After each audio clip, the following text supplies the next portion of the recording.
Hi, hello. Welcome to Gautama Gurukul, your winning partner in mastering competitive exams. Let's dive into today's session, Hindu editorial analysis.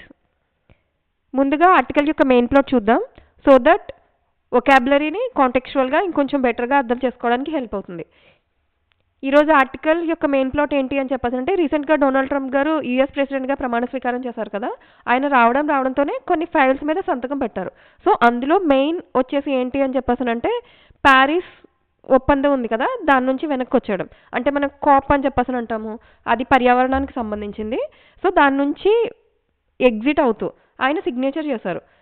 So రచయిత ఏం చెప్పాలి అనుకుంటున్నారంటే America యొక్క ఉపసంహరణ ప్రపంచ దేశాల మీద ఎలా ప్రభావితం చేయబోతుంది అండ్ ఎందుకు, అది పర్యావరణానికి సంబంధించింది కదా. సో అమెరికా అనేది ప్రపంచ దేశాల మొత్తానికి పెద్దన్నగా వ్యవహరిస్తుంది. అలాంటి గ్రేటెస్ట్ గ్లోబల్ లీడర్గా ఉన్న అమెరికాయే పర్యావరణం గురించి పట్టించుకోకపోతే ఎలా ఉంటుంది అండ్ అది దేన్ని ఇండికేట్ చేస్తుంది, దానివల్ల ఆయన ఇన్ ద సెన్స్ దాని గురించి డొనాల్డ్ ట్రంప్ గారు ఏమి మెసేజ్ ఇవ్వాలనుకుంటున్నారు మనకి ఏంటి అనేది ఈ ఆర్టికల్ యొక్క మెయిన్ ప్లాట్.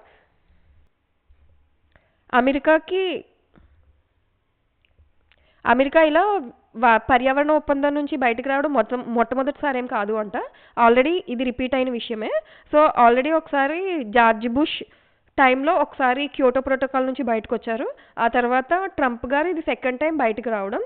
సో ప్రపంచం మొత్తం పర్యావరణం గురించి టెన్షన్ అవుతున్నప్పుడు అండ్ గ్లోబల్ వార్మింగ్ పెరిగిపోతూ ఉన్నప్పుడు, సో దట్టు అమెరికా కూడా ఫస్ట్ టైం కాదు, అంటే రెండవ అతిపెద్ద కార్బన్ డైఆక్సైడ్ ఉద్గారాలు చేస్తుంది కదా, దాంట్లో రెండవ అతిపెద్ద దేశం.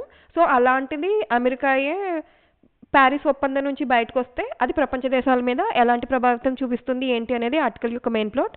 సో వొకాబులరీ చూద్దాం.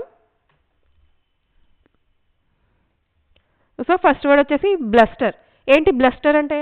So loud aggressive talk with little effect. అంటే ఏంటి? అగ్రెసివ్గా అంటే ఏంటి? అగ్రెసివ్ బిహేవియర్ అని చెప్పేసి అంటే ఆరోగ్యంట్గా అగ్రెసివ్గా అంటే నేనే గొప్ప నేనే గ్రేట్ అని చెప్పేసి వాయిస్ రైజ్ చేసి మాట్లాడతారు కదా, ఆ సెన్స్లో యూజ్ చేస్తాం మనం. సో ఇక్కడ బ్లస్టర్ ఎందుకు ఇక్కడ ఈ సెన్స్లో ఏంటి అని చెప్పేసి అంటే ప్యారిస్ ఒప్పందం నుంచి బయటకు వచ్చింది. సో దానికేమి డొనాల్డ్ ట్రంప్ గారు తగిన ఎక్స్ప్లెనేషన్ ఇవ్వడం లేకపోతే సంథింగ్ అట్లాంటివి ఏం చేయలేదు. అంటే ఏంటి? So US is great, so కాబట్టి మేము చేస్తాము అన్న వ్యూతో ఉన్నారంట ఆయన అని మెన్షన్ చేయాలనుకుంటున్నారు రచయిత ఇందులో. సో సినోనిమ్స్ ఏంటి? Boasting, so ranting and swaggering. అంటే ఏంటి? బోస్టింగ్, ర్యాంటింగ్, స్వాగరింగ్ అంటే మీనింగ్ ఏంటంటే మేమే గ్రేట్, మేము ఏం చేస్తే అదే కరెక్ట్ అనే వ్యూతో ఉంటారు కదా, అది. Antonyms calmness, quietness and serenity. Serenity, calmness, quietness అని చెప్పేసి అంటే చాలా ప్రశాంతంగా కూల్గా ఉండడం. ఎగ్జాంపుల్ సెంటెన్స్ ఇచ్చాను, చదవండి ఒకసారి సో దట్ మీనింగ్ అనేది మీకు కొంచెం కాంటెక్చువల్గా అర్థమవుతుంది. నెక్స్ట్ వర్డ్ చూద్దాం, డిక్రీ. డిక్రీ అంటే మీనింగ్ ఏంటి? ఆల్రెడీ మనకి ఈ వర్డ్ వచ్చింది నా, ఆర్డర్ లేకపోతే ఉత్తర్వు అని చెప్పేసి అంటాం కదా, ఉత్తర్వు ఆదేశించడం, అది meaning. An official order issued by a legal authority. అంటే ఎవరు ఇస్తారు ఉత్తర్వులు లేకపోతే ఇవన్నీ? సో హయ్యర్ అఫీషియల్స్ కానీ లేకపోతే అథారిటీ అంటే గవర్నమెంట్ ఇచ్చేదన్నమాట. సినోనిమ్స్ ఏంటి? Addict, mandate, proclamation. సో ఖచ్చితంగా దీనికి యాంటోనిమ్స్ ఏమవుతాయి? Request, suggestion and appeal. Next word వచ్చేసి మల్టీలాటరలిజం. ఏంటి మల్టీలాటరలిజం అని చెప్పేసి అంటే బహుపాక్షిక విధానం అని చెప్పేసి అంటాం కదా. మల్టీ వర్డ్ ఎప్పుడు యూజ్ చేస్తాం మనం? సో మెనీ ఉంటే మనం మల్టీ యూజ్ చేస్తాం. మల్టీలాటరలిజం అంటే బహుపాక్షిక విధానం అని చెప్పేసి అంటాము. The practice of coordinating policies among 3 or more nations. అంటే ఏంటి? 3 or more నేషన్స్ లేకపోతే 3 or more పాలసీస్ అందరూ కలిపి కోఆర్డినేటింగ్ అంటే ఏంటి? అందరూ కలిపి ఒకటి ఏదన్నా తీసుకుంటే దాన్ని మనం ఏమని చెప్పేసి అంటాం? మల్టీలాటరలిజం. సినోనిమ్ ఏంటి? ఎలియన్స్. అలియన్స్ అంటే మీనింగ్ ఏంటి? కొలాబరేషన్, పార్ట్నర్షిప్ అని చెప్పేసి అంటాం కదా. So partnership, coalition. మల్టీలేటరలిజం దేన్ని ఇండికేట్ చేస్తుంది? మెనీ ఇండికేట్ చేస్తుంది కదా, కాబట్టి యాంటోనిమ్స్ ఏమవుతాయి? యూనిలేటరలిజం. యూని అని చెప్పేసి అంటే ఏంటి? సింగిల్. ఐసోలేషనిజం అంటే ఏంటి? ఐసోలేట్ అంటే ఏంటి? సింగిల్గా ఉండడం.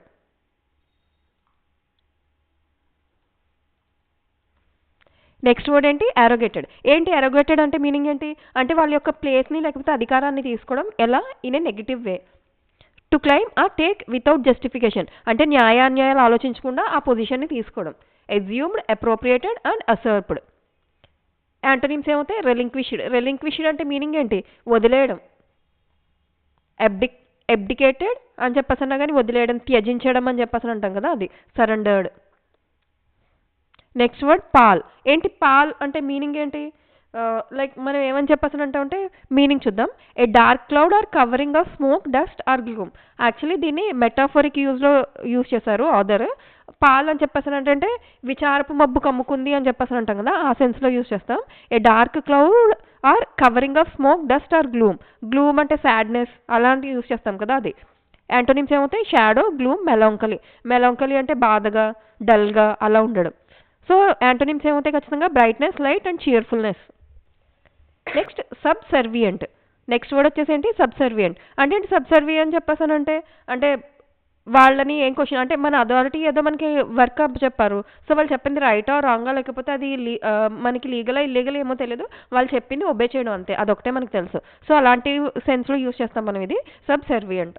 So prepare to obey others unquestioningly. అంటే ఏంటి? వాళ్ళు మాట్లాడకుండా మనం వాళ్ళని ఒబే చేస్తాం అనుకో, సబ్సర్వియంట్. సినోనిమ్స్ ఏంటి? Obedient, subordinate. ఎందుకు ఒబీడియంట్గా ఉండి అంటే సబార్డినేట్ అండ్ సబ్మిసివ్. యాంటోనిమ్స్ ఏమవుతాయి? Independent, dominant and ఇన్సబార్డినేట్.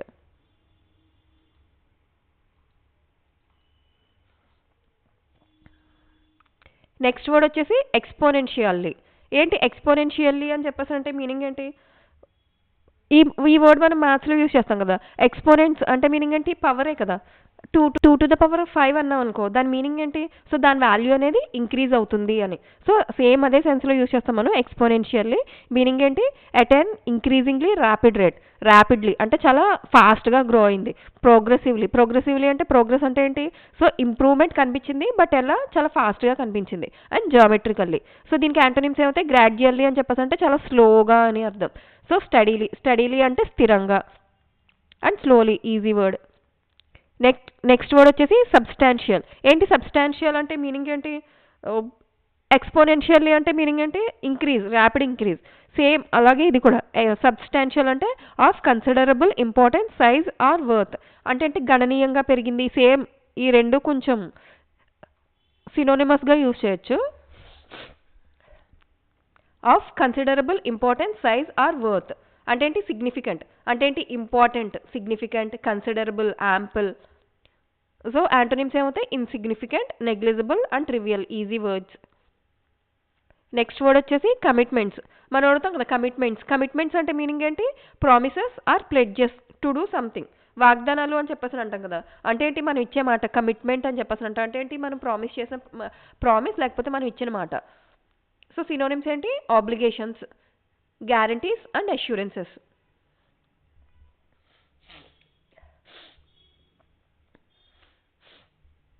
యాంటోనిమ్స్ ఏమవుతాయి? Non commitment, irresponsibility, indifferent. So indifference easy words.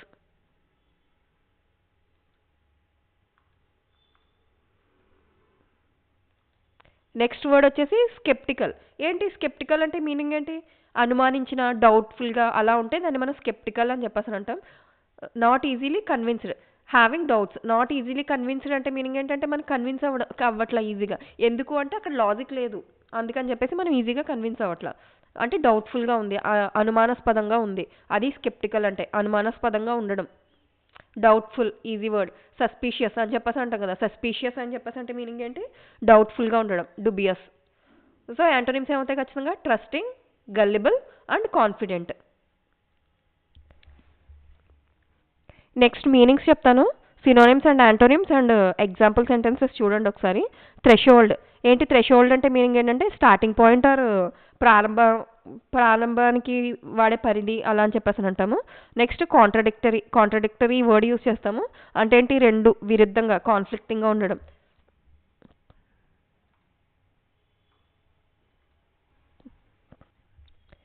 Next word వచ్చేసి క్రూషియల్. క్రూషియల్ అంటే మీనింగ్ ఏంటి? ఇంపార్టెంట్ అని చెప్పేసి అంటాం కదా, చాలా అత్యవసరమైంది, ఇంపార్టెంట్ ఉన్నది అని చెప్పేసి.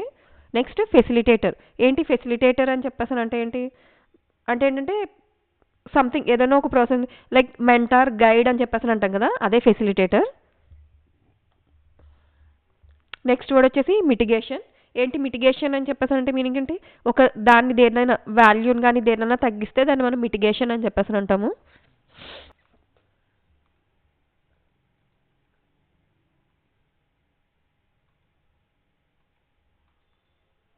Next idioms and phrases explain చేస్తాను చూడండి. Fire howitzers at. ఏంటి ఫైర్ హౌవిట్జర్స్ ఎట్ అని చెప్పేసానంటే మనకి ఎవరి మీదైనా కోపం ఉందనుకో ఏం చేస్తాం వాళ్ళని? సో మాటల ద్వారా దూషించడం అని చెప్పేసి అంటాం కదా.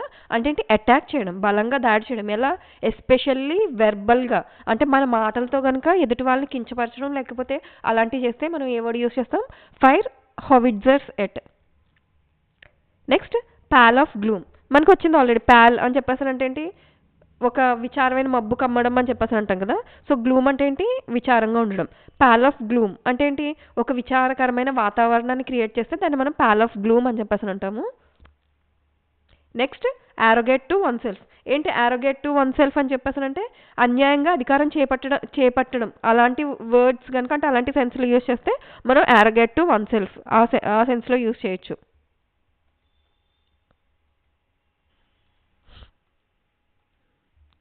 Next run with the hair and hunt with the hounds. అంటే మీనింగ్ ఏంటి? సో రెండిటికి అనుకూలంగా లేదా కపటంగా ప్రవర్తించడం అని చెప్పేసి అంటాం కదా. అంటే గోపి గోడ మీద పిల్లి అని చెప్పేసి అంటాం. అటు కావాలంటే అటు మాట్లాడడం, ఇటు కావాలంటే ఇటు మాట్లాడడం. అంటే ఎవరికి వారికి. సో అటుకి చెప్పాల్సిన వాళ్ళకి, అంటే ఆ లీడర్స్ ఎవరైనా ఉన్నారనుకో వాళ్ళకి వాళ్ళ మాట చెప్పడం, ఇటు లీడర్స్ ఎవరైనా ఉంటే వీళ్ళకి వీళ్ళ మాట చెప్పడం. సో ఆ సెన్స్లో మనం యూజ్ చేస్తాం run with the hair and hunt with the hounds. Next idiom behind the scenes. ఏంటి బిహైండ్ అంటే ఏంటి? తెర వెనక చిత్రాలు అని చెప్పేసి అంటాం కదా. ఏంటి అంటే ఏంటంటే సో ఏదైనా సీక్రెట్గా మెయింటైన్ చేసాం అనుకో దాన్ని మనం బిహైండ్ ద సీన్స్ అని చెప్పేసి అంటాం. Next idiom in a class of their own. ఏంటి ఇంకో in a class of their own అంటే ప్రత్యేకత. ఏదైనా ఒక యునీక్ ఆర్ ప్రత్యేకించి ఉంటే దాన్ని మనం ఏ క్లాస్ ఆఫ్ దేర్ ఓన్. అంటే ఇట్స్ ఎ కైండ్ ఆఫ్ అని చెప్పేసి అంటాం కదా. It's one of your kind అని చెప్పేసి అంటాం. సేమ్ థింగ్ అదే. Being unique and having qualities that distinguish from others. అంటే అంటే యూనిక్గా ఎదుటి వాళ్ళకి భిన్నంగా ఉంటే in a class of their own.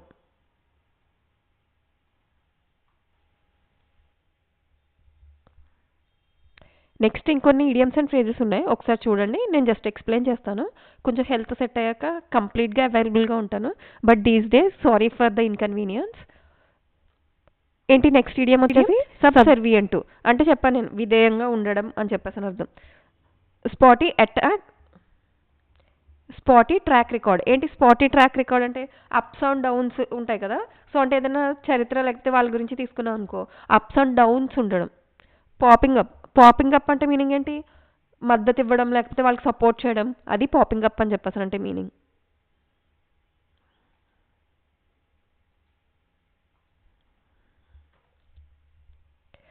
Next record production. ఏంటి రికార్డ్ ప్రొడక్షన్ అని చెప్పేసి అంటే చరిత్రలోనే అత్యధికంగా ఉత్పత్తి కలిగి ఉండడం. Next ఎవర్స్ to. ఏంటి ఎవర్స్ టు అంటే సో తీవ్ర అభ్యంతరం కలిగి ఉండడం లేకపోతే అపోజ్ చేయడం వాళ్ళని. అంటే ఏంటి? డిస్లైక్ ఆర్ అపోజ్ చేయడం. అంటే ఏదో బిల్ ప్రవేశపెట్టారు, దాన్ని మనం చాలా ఎక్కువ తీవ్రంగా అభ్యంతరం తెలిపి దానికి డిస్లైక్ చేసాం అనుకో దెన్ మనం ఎవర్స్ టు అని యూజ్ చేయొచ్చు.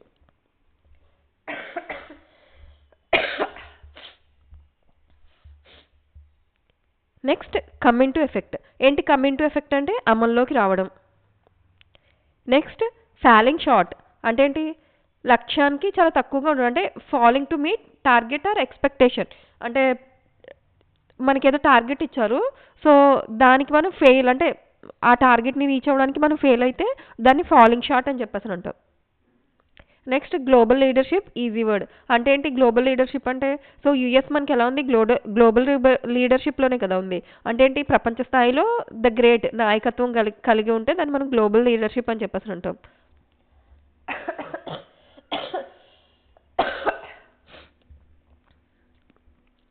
Next casting doubt on. అంటే ఏంటి కాస్టింగ్ డౌట్ ఆన్ అంటే ఏదైనా సందేహం లేకపోతే మనకి దాని మీద అనుమానం ఉంటే దాన్ని మనం కాస్టింగ్ డౌట్ ఆన్ అని చెప్పేసి అంటాం. ఆర్టికల్ యొక్క టోన్ అండ్ థీమ్ ఎక్స్ప్లెయిన్ చేసి డైరెక్ట్గా ఆర్టికల్లోకి వెళ్ళిపోతాను. సో ఏం చెప్పని ఈరోజు ఆర్టికల్ యొక్క మెయిన్ ప్లాట్ ఏంటి?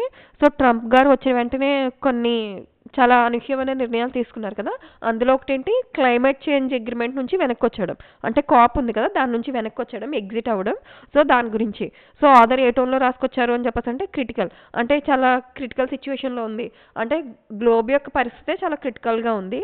And that to second largest producer of CO2 అంటే కార్బన్ డైఆక్సైడ్ ప్రొడ్యూస్ చేసి యూఎస్ఏ ఏమైంది? కాప్ నుంచి వెనక్కి వచ్చేసింది. అంటే కాప్ నుంచి ఎగ్జిట్ అయిపోయింది.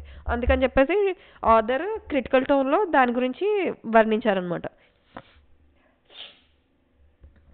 థీమ్ ఏంటి? Global governance and climate change. ఏంటి గ్లోబల్ గవర్నెన్స్ అని చెప్పేసి అంటే యూఎస్ యొక్క పరిపాలన ఎలా ఉంది? గ్లోబల్. సో గ్లోబల్గా ఉంది కాబట్టి global governance and climate change.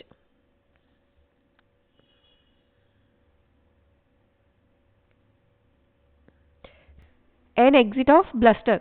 స్టార్టింగే author an exit of bluster ఈ వర్డ్తో స్టార్ట్ చేశారు. అంటే ఏంటి అని చెప్పేసానంటే సో ఎక్కడి నుంచి exit?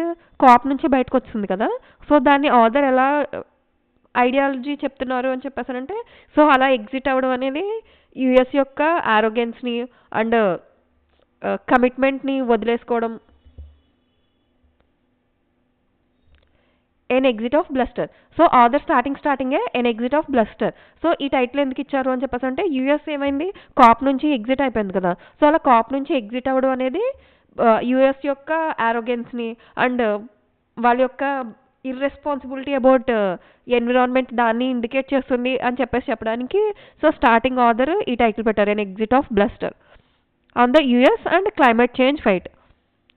The rest of the world must reassess the US role in fighting climate change. అంటే ఏంటి అంటే రెస్ట్ ఆఫ్ ద వరల్డ్ అంటే మనం అంటే యుఎస్ కాకుండా మిగతా ప్రపంచంలో ఉన్న అన్ని కంట్రీస్ కూడా సో యుఎస్ తీసుకున్న నిర్ణయాన్ని ఒకసారి రీఅసెస్ చేసుకోండి అని చెప్పేసి చెప్తున్నారు అనమాట. దేని గురించి చూద్దాం ఒకసారి, ఎందుకు రీఅసెస్ చేయండి అని చెప్పేసి అని అన్నారు చూద్దాం. President Donald Trump has fired his howitzers at multilateralism. అంటే ఏంటి?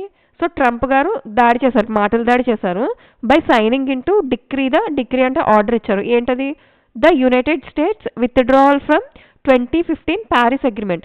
అంటే ఏంటి? 2015 ప్యారిస్ అగ్రిమెంట్ నుంచి బయటకు వచ్చేయడం ఆయన కరెక్టే అని చెప్పేసి ఆయన మాటల ద్వారా తెలియజేశారు.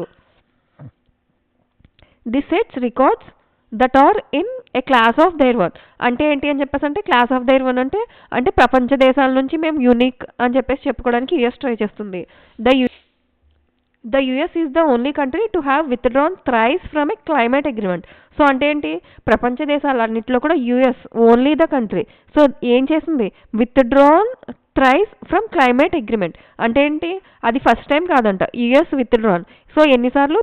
థ్రైస్ అంటే 3 సార్లు విత్డ్రా చేస్తుందంట ఇప్పటికి. బిగినింగ్ విత్ అంటే ఎవరితో స్టార్ట్ చేశారు? George W bush withdrawal in 2001 అంటే 2001లోనే జార్జ్ డబ్ల్యూ బుష్ గారు విత్డ్రాల్ చేశారంట. From the Kyoto protocol. ఎక్కడి నుంచి? క్యోటో ప్రోటోకాల్ అంటే అప్పుడు స్టార్ట్ అయింది. ఫ్రమ్ ద బిగినింగ్ అంటే ఎప్పుడు స్టార్ట్ అయింది? జార్జ్ బుష్ గారి టైంలో స్టార్ట్ అయింది. ఎప్పుడు? 2001లో. ఎక్కడి నుంచి బయటకు వచ్చారు ఆయన? క్యోటో ప్రోటోకాల్ నుంచి బయటకు వచ్చారు. మిస్టర్ ట్రంప్ అఫ్ కోర్స్ అంటే ఆయన కూడా sets a new law by beginning only president to withdraw from a climate agreement twice. So అంటే ట్రంప్ గారు కూడా ఇది ఫస్ట్ టైం ఏం కాదంట. అంటే రీసెంట్గా ఆయన ప్రమాణ స్వీకారం చేశారు కదా ప్రెసిడెంట్గా, యుఎస్ ప్రెసిడెంట్గా. సో ఆయన బయటకు వచ్చాడు, ఇది ఫస్ట్ టైం కాదంట. So second time. దేని నుంచి? క్లైమేట్ అగ్రిమెంట్ నుంచి బయటకు వచ్చేయడం. In the run-up to the decree, there is a pall of gloom in the climate world over what the US latest exit might mean, particularly when the globe has finished its first full calendar year above the 1.5 degrees Celsius mark. The US is the second largest emitter of greenhouse gases. చెప్పాను కదా. So ఏమవుతుంది? So US అనేది ఏంటి? Second largest emitter. So green house gases అంటే CO2, carbon dioxide ఇలాంటివి ఉంటాయి కదా. So వాటిని ఎమిట్ చేయడంలో సెకండ్ లార్జెస్ట్ కంట్రీ అంట US. By virtue of being the most powerful economy. ఎవరు most powerful economy? US. It has arrogated to itself the mantle of global leadership in addressing climate change.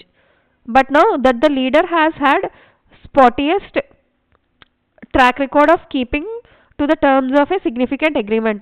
One ఏంటంటే whose rule book the US played a major role in compiling. Perhaps it is the time for rest of the world to reassess America's role in addressing climate change.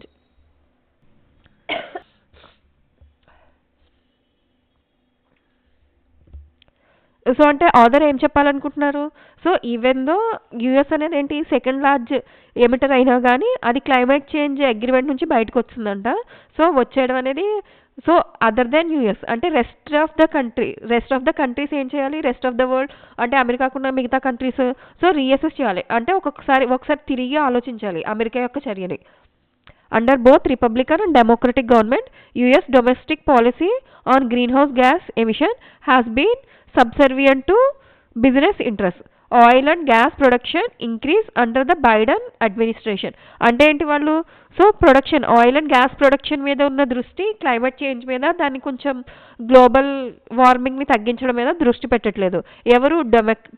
Democratic party and Republican party రెండు governments కూడా దాని మీద అంత దృష్టి పెట్టడం లేదు.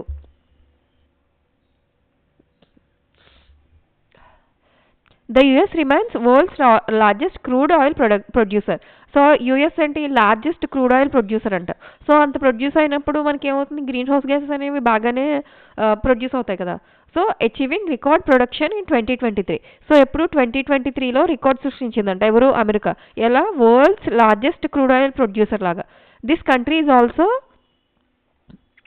the world's largest producer of gas in 2022, became the world's largest exporter for liquefied natural gas. LNG ఉంటుంది కదా, లిక్విఫైడ్ న్యాచురల్ గ్యాస్ అని చెప్పేసి అంటాం. సో 2022లోనే ఆయిల్ ప్రొడ్యూసర్, గ్యాస్ ప్రొడ్యూసర్లో నెంబర్ 1 ఉంది. అండ్ ఎక్స్పోర్ట్ చేస్తుందంట. దేన్ని ఎక్స్పోర్ట్ చేసింది? ఎల్ఎన్జీని ఎక్స్పోర్ట్ చేయడంలో ముందుంది.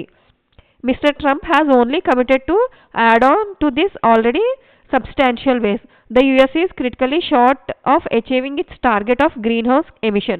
So already అది greenhouse emission లో దాని టార్గెట్ రీచ్ అయిపోయిందంట. As of 2022, the US has achieved only about 1/3 of its 2030 emissions reducing target. In the last weeks of his presidency, Mr. Biden increases the US emission reduction commitments to 61 to 66% as of 2005 levels by 2035. These two calculations suggest will be insufficient to meet 1.5 degree centigrade target.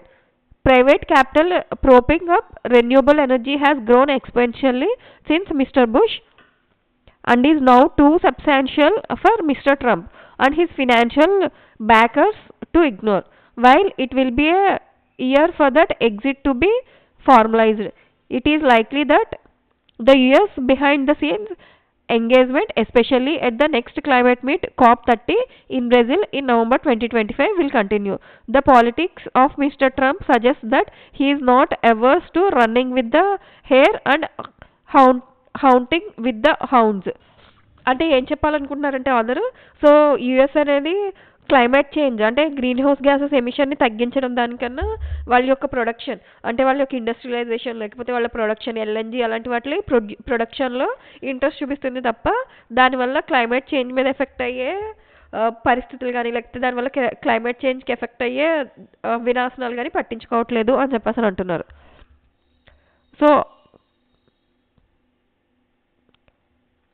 So article base చేసుకొని MCQs చూద్దాం. అడుగుతున్నారు, which country has withdrawn thrice from A climate agreement. So A country withdrawn చేసింది climate agreement నుంచి 3 times? So United states. ఒకటేమో George bush గారు ఉన్నప్పుడు, ఇంకో 2 Trump గారు ఉన్నప్పుడు. The United States become largest exporter of which energy source in 2022? So 2022లో ఏది exporter అయింది లార్జెస్ట్ ఎక్స్పోర్టర్? సో ఎల్ఎన్జీయే కదా, liquefied natural gas. Who signed the decree for the US withdrawal from 2015 Paris Agreement? ఎవరు withdrawal చేశారు? Donald ట్రంపే కదా.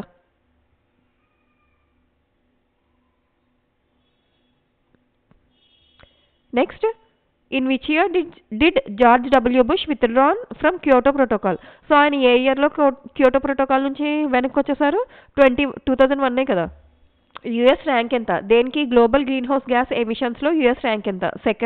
Second largest producer of green house gases ఎవరు? USA కదా. Which climate agreement did Donald Trump withdraw from tries?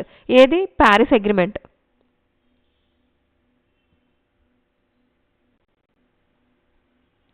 Next, as of 2022, what fraction of its 2030 emissions?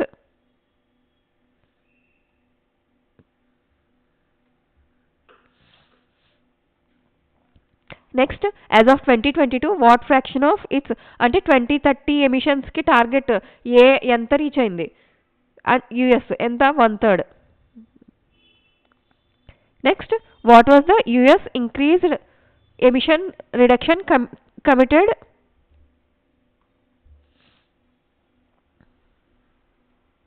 Next, what was the US increased emission reduction commitment for 2035 under Joe Biden? ఎంత percentage? 61 to 66% కదా. Which event is mentioned as the next climate meet location in November 2025? ఎక్కడ? Brazil కదా. Cap.